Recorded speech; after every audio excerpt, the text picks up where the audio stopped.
গত কয়েকদিন ধরে দেশের সামাজিক যোগাযোগ মাধ্যমগুলোতে সবচেয়ে আলোচিত বিষয় হচ্ছে শাকিব খান ও অপু বিশ্বাসের বিয়ে এবং তাদের সন্তান আব্রাহাম খান জয়। দেশের গণ্ডি পেরিয়ে সেই আলোচনা পৌঁছে গেছে কলকাতায়। কলকাতা সহ পশ্চিমবঙ্গে শাকিবের ভক্তরা মেতেছেন আলোচনা সমালোচনায়।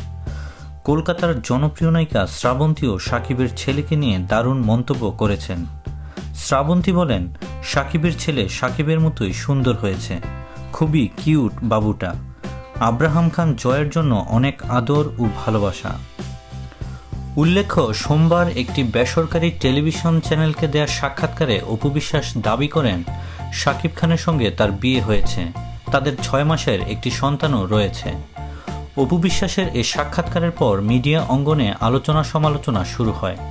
শাকিব খান বিভিন্ন গণমাধ্যমের কাছে সন্তানের দায়িত্ব নেওয়ার কথা জানালেও অপু বিশ্বাসের দায়িত্ব নিতে অস্বীকার করেন।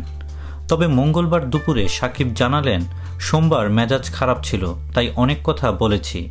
আমার স্ত্রী, আমার সংসার, আমার সন্তান, ওদের সঙ্গেই আমাকে থাকতে হবে। শাকিব খান আরও বলেন, দেখুন, সন্তান আমার, আমি বাবা হয়ে কেন সন্তানকে অস্বীকার করব? সন্তানের দায়িত্ব আমার সারা জীবনের। দেশ বিদেশের নিত্য নতুন খবরাখবর জানতে সাবস্ক্রাইব করে আমাদের সঙ্গেই থাকুন।